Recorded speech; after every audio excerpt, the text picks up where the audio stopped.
Habib Rizik sudah menunjukkan bahwa kesepakatan, bahkan persetujuan, bahkan kesatuan umat Islam bisa menggetarkan kezaliman, saudara. Semakin kuat para muhibin membela mati-matian seperti Mas Wafi oleh sesepuh Sidogiri sampai bilang bahwa Wafi itu leluhurnya, kakeknya itu adalah PKI. Panggil orang langsung jadi 212, langsung jadi 212, jutaan orang, lebih banyak daripada orang yang haji, lebih banyak daripada orang yang haji di Mekah loh. Dan itu sangat mempengaruhi negara kita, itu pelajaran yang sangat mahal. Jadi kalau kita bersatu, itu akan menjadi ketar-ketir orang-orang yang zalim itu. Semakin dibela semakin remuk, dibela mati-matian semakin hancur, semakin mencuat di framing semakin rungkat. Itu ya, kalau cuma buzzer typingan ini ya bukan kelasnya lah. Mereka kan cuma tidur typingan, gak ada kerjaan gitu. Mereka marah, mereka mencaci maki, mereka menghujat, mereka memprovokasi, ngajak perang dan lain-lain. Itu kan Rizik seperti itu, menghina, mengejek, memframing dan lain-lain, membayar beberapa orang untuk menguatkan bahwa mereka benar-benar duriah Nabi. Orang Yaman itu adaku kuluban, adaku dan apa gitu ya, bahwa hatinya itu lembut-lembut. Itu masa itu Taman Getsman nih maksudnya? Masa itu adalah orang-orang Amerika? Orang Yaman ternyata, kata Nabi itu nih. Jadi saya kadang heran, yang mereka baca apa sih sebenarnya? Sedangkan masyarakat ini semakin terus bergerak seperti bola salju menggelinding dan semakin besar, berupaya sehebat dan sekuat apapun dari klan Baklawi, bukan justru malah menguatkan, justru malah semakin menghancurkan kredibilitas dan martabatnya. Yang membantai Indonesia sampai 3 abad setengah, Oten. Kemudian yang korupsi beratus bahkan ribuan T, Oten. Seandainya nih para habaib atau klan Baklawi dibakar laksana Gahru, kalau harum berarti benar-benar duriah Nabi. Itu logika saya. Tapi ternyata kenyataannya, fakta di lapangan menemukan di saat dibakar dengan adanya polemik nasab ini bukan harum, semakin jijik saya melihatnya. Kemudian yang sampai sekarang dikejar-kejar sampai ke luar negeri, Oten. Yang menghina Al-Quran sampai ada 212, Oten. Tidak boleh bertanya ngapain ikut campur urusan nasab. Itu kan didoktrin supaya tidak terlibat, tetap bodoh, tidak mau kenyataan yang terjadi seperti apa yang sebenarnya. Uni kan orangnya kritis nih ya, Uni kan orangnya kritis. Saya tanya, pernah nggak Uni ada cerita habaib mengkorupsi uang negara berapa T gitu, pernah nggak? Itu yang 271 itu kayaknya habaib dari Yaman itu, Ustaz. Itu Katolik, Uni, orang Katolik. Kayaknya kayak muka Arab. Kok mukanya kayak orang Arab, Ustaz? Ya, sipit-sipit gitu. Kan cantik, Uni.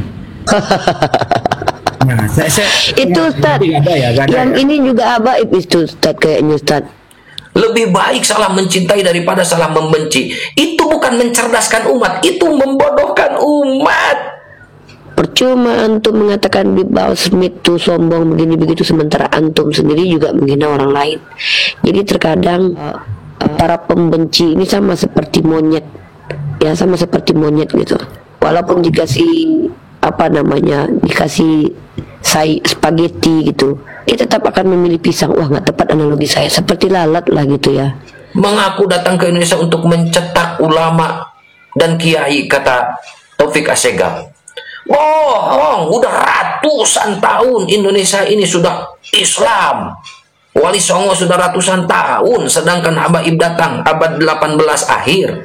Kalian jangan khawatir, seandainya orang-orang yang kalian kritisi itu nasabnya bukan sampai ke Rasulullah, bukan kalian yang tanggung dosanya, tapi mereka sendiri. Tapi ternyata mereka betul-betul sampai kepada Sayyidah Fatimah. Wah, kalian benci mereka, sementara mereka tidak merugikan kalian, habis kalian. Ya, cukup sudah kita dijajah sama Belanda, dibodoh-bodohi. Datang ke sini ingin membantu dan memakmurkan. Ternyata kekayaan sumber daya alam Indonesia dibawa.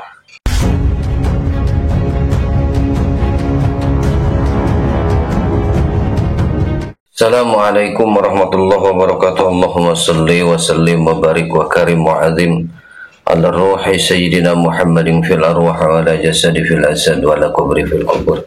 Sahabat yang masih mencintai Negara Kesatuan Republik Indonesia, ayo kita sama-sama untuk terlibat mencerdaskan umat, bukan malah umat dibodoh-bodohkan atau dibodoh-bodohi.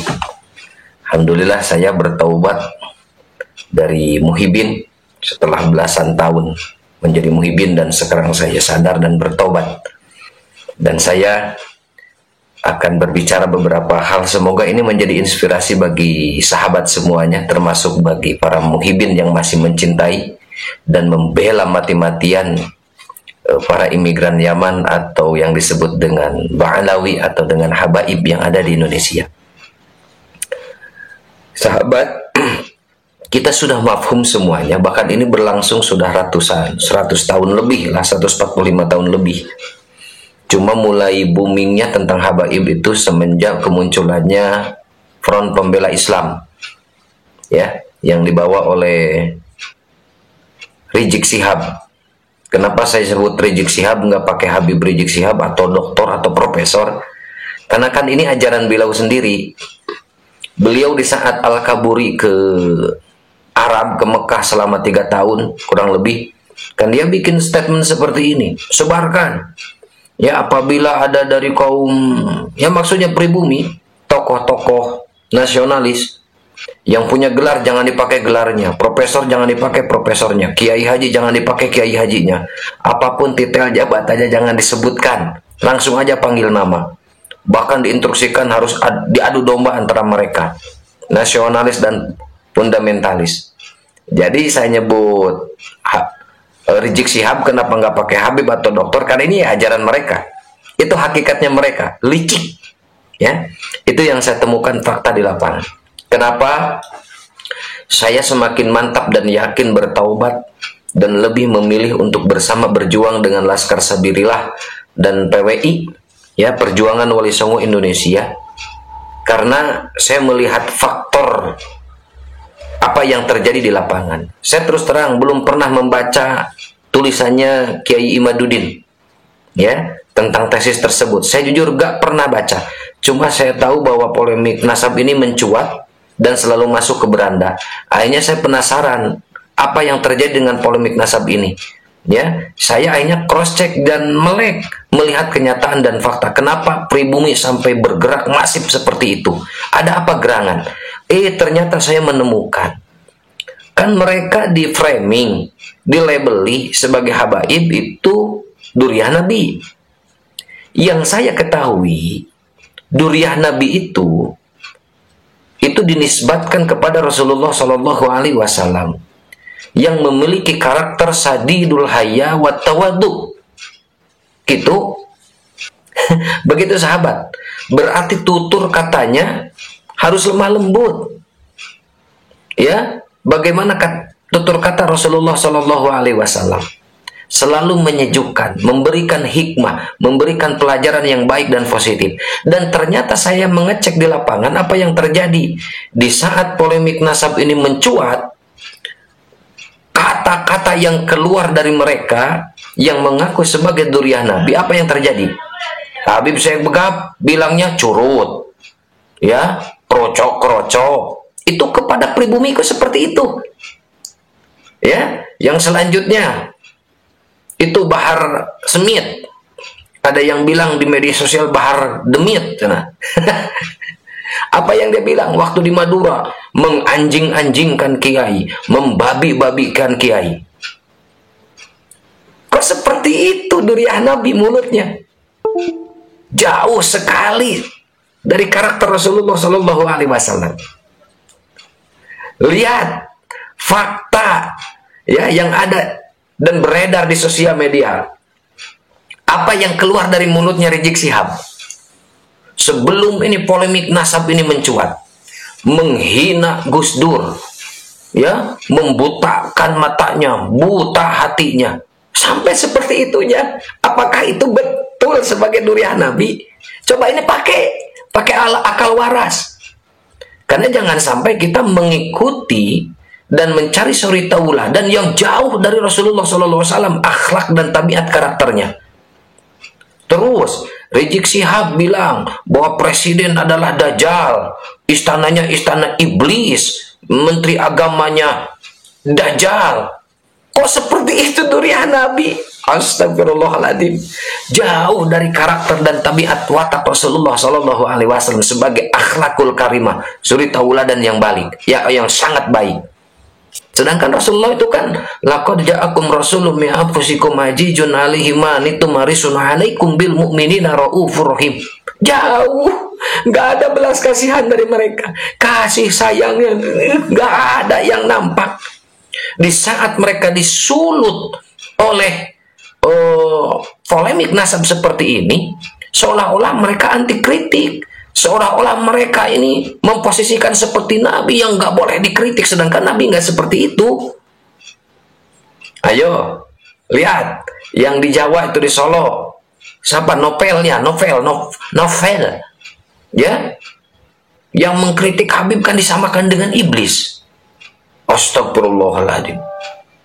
Apakah seperti itu karakter Rasulullah SAW? Yang saya temukan, yang beredar, bahwa yang dinisbatkan, yang saya ketahui sebelum saya taubat, Duriah Rasul itu ada Syarif, ada Sayyid, ada Habib. Itu yang saya ketahui. Ya. Kalau di Sunda atau misalkan di Pulau Jawa atau di Indonesia, karena sudah berakulturasi dengan masyarakat, jadi berubah Sayyid atau Syarifnya. Ada yang bergelar Aceng, ada yang bergelar Tubagus, ada yang bergelar Lora, ada yang bergelar lain-lain di setiap wilayah. Itu berbeda-beda. Itu juga yang saya ketahui. Tapi beda ini yang satu ini. Contohnya nih, di saat Wali Songo dinyatakan oleh Robitoh Alawiyah bukan sebagai durian Nabi, dan dipastikan dalam surat idarannya itu yang bernisbat kepada Azmat Khon itu adalah fiktif dan palsu, jadi duriah Wali Songo itu sudah nggak ada. Apa reaksi Wali Songo? Para Aceng, para Gus, ya, dan Buya mungkin yang lain yang tuh bagus. Apakah bereaksi seperti yang kita temukan reaksi dari para habaib? Tidak, biasa-biasa saja, nggak marah, nggak ribut, justru malah mengkonfirmasi, mencari, menyelusuri data leluhurnya tentang Wali Songo, dan ternyata ditemukan dan diakui oleh Nakobah Ashraf Internasional. Dan beda kenyataannya di saat kita menemukan fakta, ya, yang terjadi di saat habaib dipertanyakan tentang nasab keasliannya sebagai duriah Rasul. Beda. Mereka marah, mereka mencaci maki, mereka menghujat, mereka memprovokasi, ngajak perang dan lain-lain. Itu kan Rizik seperti itu. Menghina, mengejek, memframing dan lain-lain. Membayar beberapa orang untuk menguatkan bahwa mereka benar-benar duriah Nabi. Sedangkan masyarakat ini semakin terus bergerak seperti bola salju menggelinding dan semakin besar, berupaya sehebat dan sekuat apapun dari klan Ba'lawi, bukan justru malah menguatkan, justru malah semakin menghancurkan kredibilitas dan martabatnya. Semakin kuat para muhibin membela mati-matian seperti Mas Wafi, ya, oleh sesepuh Sidogiri sampai bilang bahwa Wafi itu neneknya, leluhurnya, kakeknya itu adalah PKI. Semakin dibela semakin remuk, dibela mati-matian semakin hancur, semakin mencuat di framing semakin rungkat. Kenapa ini bisa terjadi seperti itu? Karena kalau dianalogikan gaharu, apabila dibakar bukan bau yang keluar tapi malah harum.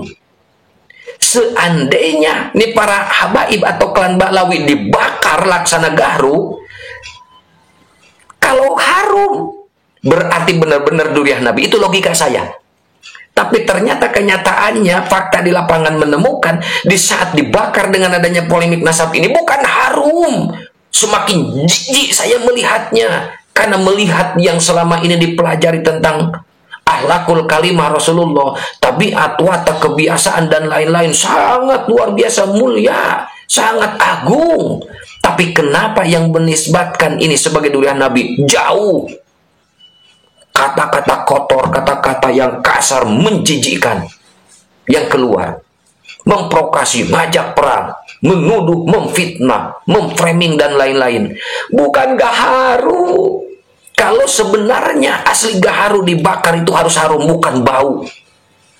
Dan ini enggak harum, malah bau. Begitu sahabat. Coba cek di lapangan, wahai para muhibin yang membela mati-matian.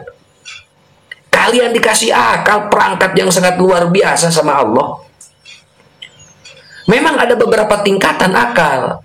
Ajijiyah, Hisabiyah, Atoiyah, Juhadiyah, dan Akmaliyah. Cuma kalian para muhibin sudah dicekok di doktrin mati-matian, tidak boleh naik tingkat akal kalian. Tetap harus di Ajijiyah, dimatikan, tidak boleh kritis. Tidak boleh bertanya, ngapain ikut campur urusan nasab? Itu kan didoktrin supaya tidak terlibat, tetap bodoh, tidak mau kenyataan yang terjadi. Seperti apa yang sebenarnya? Lebih baik salah mencintai daripada salah membenci. Itu bukan mencerdaskan umat, itu membodohkan umat. Ini nggak sadar, ini tokoh-tokoh kok berkata seperti itu. Makanya saya secara pribadi sungguh sangat berterima kasih kepada sosok kiai muda yang telah berkarya menciptakan 21 kitab, mungkin lebih kalau sekarang ya, dengan bahasa Arab, tulisan Arab, grammar yang sangat luar biasa, indah rapi, ya, ternyata mampu membongkar dan ternyata menyadarkan masyarakat Indonesia, ratusan juta Indonesia ini umat tersadarkan yang selama ini sering kurang lebih 145 tahun dibodohkan, dibodoh-bodohi dengan sejarah palsu, dengan fakta yang asli yang ditutup-tutupi. Ya, bagaimana yang terjadi? Kalau benar durian Nabi asli, tidak mungkin menyuguhkan berita yang palsu. Mengaku datang ke Indonesia untuk mencetak ulama dan kiai, kata Taufik Assegaf. Bohong, udah ratusan tahun Indonesia ini sudah Islam. Wali Songo sudah ratusan tahun, sedangkan Habaib datang abad 18 akhir. Begitu sahabat. Ayo, saya cek di lapangan, silakan cross check dalam versi sejarah di Indonesia seperti apa Habaib awalnya datang ke Indonesia. Terus cek fakta di lapangan, mereka ngaku sebagai durian Nabi. Kenyataannya seperti apa? Dawir, selalu minta duit keliling ke sana kemari, ke setiap pesantren, ke setiap toko, ke para agnia yang punya dunia, yang punya duit. Apa yang terjadi? Berkedok silaturahmi, ujung-ujungnya duit. Berkedok durian Nabi, ujung-ujungnya apa? Minta cewek. Dan itu sesuai perkataan dari kalangannya mereka sendiri. Kalau habaib itu kalau tidak duit, dawir, ya cewek. Dan itu fakta kenyataan yang terjadi. Ya sahabat, saatnya kita untuk cerdas. Jangan mau dibodoh-bodohi. Ya, cukup sudah kita dijajah sama Belanda, dibodoh-bodohi. Datang ke sini ingin membantu dan memakmurkan. Ternyata kekayaan sumber daya alam Indonesia dibawa. Belanda kan terkenal bahwa daratannya di bawah permukaan laut sampai membuat dam itu benteng, makanya disebut Amsterdam. Itu bisa membangun karena bisa menjajah Indonesia, membodoh-bodohi. Datang lagi setelah Belanda, Jepang, katanya mau menyelamatkan dari penjajahan kaum Eropa, mau mengusir, tahu padanya tetap kita dibodoh-bodohi. Tadinya mau diselamatkan, malah semakin parah menjajah selama kurang lebih 3 tahun.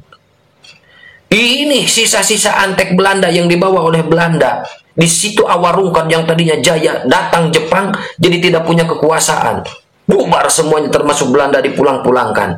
Setelah Jepang pulang, ya Indonesia merdeka, masih di bawah jumawanya, kelas-kelasnya, kasta-kastanya masih dibawa, masih dipakai. Sampai ketua PBNU nih akhir-akhir ini bilang bahwa mereka orang Arab, sisa-sisa yang dibawa oleh Belanda jadi antek-anteknya, masih mempertahankan tuh kasta-kasta. Jumawa, arogan, songong, sombongnya, naudzubillahi min dzalik. Kok durian Nabi seperti itu kan mustahil, gak masuk akal. Belajar sama Habib yang bodoh, yang jahil lebih utama daripada belajar sama kiai 70 kiai yang alim. Itu kan pembodohan namanya. Telapak kaki Habib yang kotor maksiat, zina, mabuk sekalipun lebih mulia telapak kaki Habib daripada kepala kiai yang pakai sorban. Itu kan penghinaan. Hei para muhibin, gurumu dihina, gurumu dilecehkan, gurumu direndahkan. Kau bisa ngaji, kau bisa tahu Islam, kau tahu agama dari guru-gurumu ini, ulama-ulama pribumi. Kau diam saja, gurumu dihina, dilecehkan, direndahkan. Kau diam saja, malah membela mati-matian imigran Yaman yang dibawa oleh Belanda yang terlibat dalam penindasan kepada pribumi.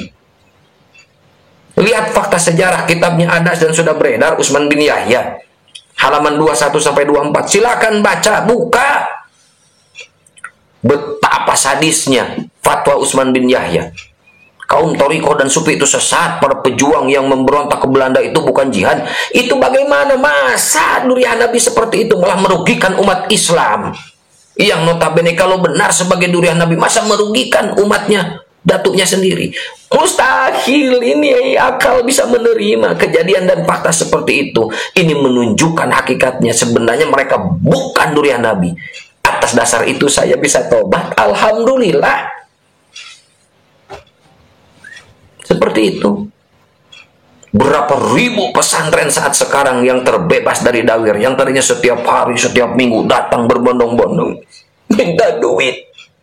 Dan alhamdulillah saat sekarang barokah Kiai Imad. Makasih Kiai Imad, semoga panjang umur, tambah berkah, terus berjuang dengan Laskar Sabilillah dan perjuangan Wali Songo Indonesia untuk selalu mencerdaskan umat dari pembodohan-pembodohan, dari feodalisme yang berkedok agama, dari penjajahan yang berkedok duriah, dari penjajahan yang berkedok muhibin, padahal itu sebagai budak-budaknya. Kenapa dikatakan budak-budak? Silakan cek fakta kenyataan yang di lapangan. Kedoknya muhibin, hakikatnya adalah budak. Mereka harus menyiapkan segala sesuatu yang dibutuhkan oleh habaib. Saya berbicara sama oknum nih ya, oknum Habib. Karena memang tidak semua Habib yang seperti itu. Memang betul. Tapi sayangnya Habib-Habib yang baik diam saja, tidak ikut terlibat mencerdaskan kaumnya. Seolah-olah dibiarkan. Coba muncul ke permukaan, tunjukkan niat baik. Ini kan enggak, malah seolah-olah dibela. Seolah-olah ya, seolah-olah. Mohon maaf kalau salah. Hanya ada beberapa Habib yang sepuh tuh, nggak tahu di mana, nggak tahu NTB atau nggak tahu di mana. Itu mengkritik Hanif Al-Atos, mengkritik Bahar. Riji kan nggak dikritik. Taufik Segaf nggak dikritik. Novel tuh di Solo nggak dikritik. Ya, siapa itu yang bilang Habib Rizik gurunya NU? Kok nggak dikritik? Terus Habib-Habib yang baik, yang alim, yang mengerti tentang ilmu, kenapa diam saja? Bersuara dong. Karena kalau dibiarkan merusak martabat habaib yang baik-baik. Bersuaralah. Ikut terlibat mencerdaskan umat dan menyelamatkan marwah Islam. Terutama menyelamatkan martabat, harkat, marwah, nilai baik Rasulullah SAW. Ayo sahabat. Semoga kita semuanya selalu ada dalam lindungan rahmat maghfirah Allah Subhanahu wa taala, dan kita terus berjuang untuk mencerdaskan umat, jangan sampai justru terlibat dalam pembodohan umat. Semoga bermanfaat. Apabila ini bermanfaat, sebarkan. Mau reupload silakan. Ya, saya nggak jadi masalah. Silakan reupload. Berapa ribu channel yang mau reupload saya, silakan. Semoga ini menjadi inspirasi untuk kita semuanya. Wallahul muwaffiq ila aqwamit thoriq. Hadanallahu wa iyyakum ajmain. Wassalamualaikum warahmatullahi wabarakatuh.